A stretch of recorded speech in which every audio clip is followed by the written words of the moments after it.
Oh, they're dynamite.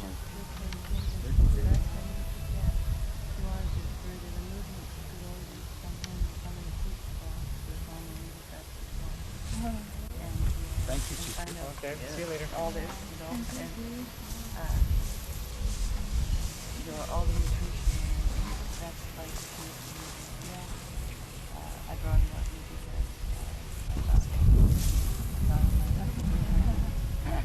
I am, in fact. You got a good day, eh? It's a good day. It cleared up. We're speaking to, you can introduce yourself, maybe that's easier. Well, I'm Reverend Brother Walter Tucker. I came from Hamilton as the Minister Plenipotentiary for our church to make a documentary of what's happening in the hemp movement here in British Columbia, and to make contact with some of our missions across Canada.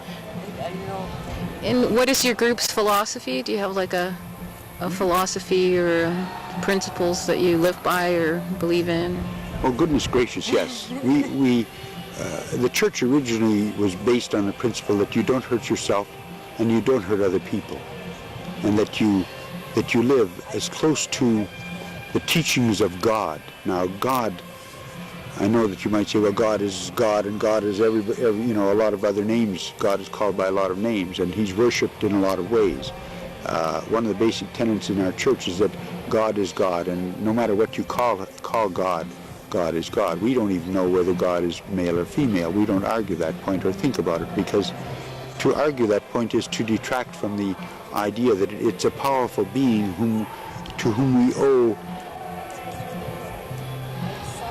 I guess, the allegiance of morality. And you find that through? Well, through practice mostly. I study the Bible, but there are other people who study the Quran, and there are some people who use the Torah and the Talmud. It depends on your approach to God, where you learned it. It depends on what your mother taught you at her knee. It depends on the morality that is in the family all the time. We learn from the moment we are born. We learn how to be human beings. And so can you tell me what how hemp ties in with this? Well, hemp is only what the government calls marijuana. And it used to be, up until a few short years ago, it used to be the largest cash crop in the world. Now, our church looks upon that plant, because of its many properties, its many benefits, medicinally, the clothing that I'm wearing, not this, I'm sorry to say, but this is hemp. This is pure marijuana cloth, pure marijuana, made by a man named Alec Tilley. You've heard of the Tilley hats?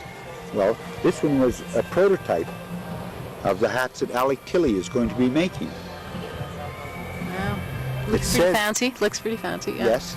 Well, he's going to be making, he made all the hats for Desert Storm. I hate to advertise Desert Storm because I am rather ashamed of that action, but he made all the hats for them, and now he's going to make all the hats for the OPP in Ontario, the Ontario Provincial Police. The idea of his making hats for these people is good.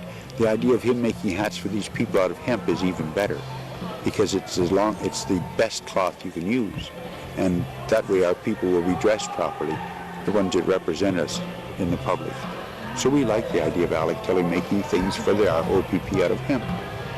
Right, so I'm just, how does hemp exactly though tie into like your philosophy of like nonviolence and sounds like pacifist? Marijuana get nasty. Never. Like they just cool out and listen to music, or look at the sunshine and smile, or just enjoy each other's company. To us, it's a sacrament.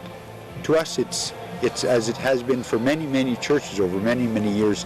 It's a very, very holy plant. It's a plant that came from the center of the tree, center of the Garden of Eden. It's the tree of life.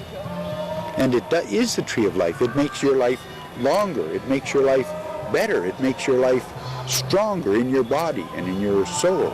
So for all those reasons, and for all the practical reasons like cloth and rope and paper and oil and food and all those other things that hemp is good for, it's also a beautiful plant to look at. And it was in the Garden of Eden. Now, the Bible says, the Christian Bible, in Revelations, it says that in the end times, the tree of life will be available to those who obey God's laws. And so we preach God's laws. We preach, thou shalt not kill. We preach, thou shalt not steal. And we make every effort to be good in our lives, not only to other people, but to our environment. It's very important. So when it comes to the clothing we wear, if we can wear cotton, and we know that cotton creates 50% of the pollution in this world and the poisoning of our land in this world, we have to stop wearing cotton. But we don't want to. It's so nice. It feels so good. Yeah. So we don't want to. Yeah. We don't want to wear It's easier not to. plastic. Like, who would look good in plastic, for goodness sake, right? So we don't want to do that. So we wear hemp. We wear a natural cloth that will last for years and years. You know, it used to be that we would buy things because they would last. And then we were taught to buy things because we could throw them away. And now we've got places where they fill the valleys between mountains with garbage. And now there's people starting to look at things that will last again. Again, that's why the church bought a Honda. I hate to admit it's a Canadian Honda, but still we bought a Honda because although it's 6 years old or 7 years old, it looks like a new car and is expected to last for another 8 or 10 years, and they don't want to waste a lot of money with me driving around in a car. So they buy something that lasts. The same thing when it comes to them paying for money for my clothing. They buy something that lasts. And we want the rest of Canada to have the same opportunities. We want to see our paper money again made out of hemp. We want to see our paper books to be tree-free. It's not enough that we have lots of trees. Those trees aren't even big enough to cut yet. And if they were, I've seen what the forestry company does to them. They just cut it all down. We don't have any clear pine to sell anymore. All we have is naughty pine to sell in very poor grades because we've gotten down to trees this size. I see, going past me in Hamilton, thousands and thousands of freight cars full of trees that are going down to the United States to be made into pulp. And I look at that and I think there goes our air conditioning system. The world's air conditioning system is more important than the paper that we use to print our newspapers on. That should be made out of hemp. Hemp makes dynamite second-grade paper, makes dynamite toilet paper from what I've been told. And I somehow think that when I remember that only God can make a tree, that somehow the uses that we put to the paper that we make from his trees, not a very good use, not very productive. So how are you enjoying Hempfest so far? Hempfest so far. Columbia is wonderful. Just So where are you from then? I'm from Ontario. Oh, okay. Originally from Saskatchewan, where you could see forever. But here, that's far enough. So you're having a good time here? Oh goodness, yes. And what do you think will happen? What do you think this will accomplish, this festival? Do you have any kind of ideas, expectations? It's already accomplishing things. People know about it all across Canada and have come here from all across Canada. It's known about it.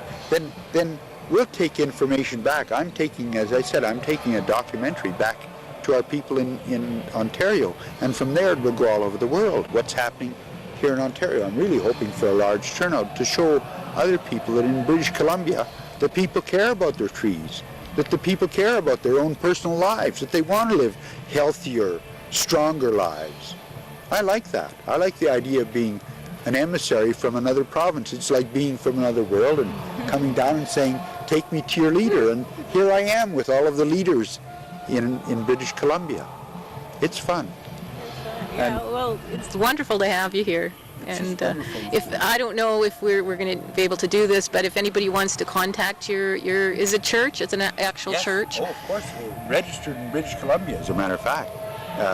Maybe you didn't know that, but if you turn your cameras off for just a second, or even if you don't want to turn your cameras off, I'll go over and get you a piece of paper that shows our certificate of incorporation. Oh yeah, So I'm just wondering if people actually want to contact you. Is there like an address or anything? Here, or I'm in Hamilton, and if people want to contact me in Hamilton, I'm at 329 Wentworth Street North, Hamilton, Ontario, L8L5W1. If you want to contact me, if you have a policeman busting in your front door and you want to talk to me, my number is 416-529-9289. And if you want to fax me something, you can fax me at 416-521-1804. Call first so we can turn on the machine. Okay, that's great. And you know a lot of things. You could be really helpful in situations like that. Well, we've been spending a lot of time in the courts, and the best teachers in the world are the judges and the crown prosecutors in our courts. And so we have learned to respond legally and properly to the court's charges. So when we are issued an invitation to dance with the crown in front of the judge, we ask them to play a waltz. That's wonderful. Thanks so much. Thank you very much for coming to interview us. I've had a good time. Thank you again. God bless you. Like that. Hey, how is that? And when you clone, the branches get closer and the plant gets more powerful. And the more you clone it, the more powerful it gets. We've got plants that are just about maybe 5/8 of an inch between. I'll see if I can find that picture. There was a picture of us in here, I think, for my time.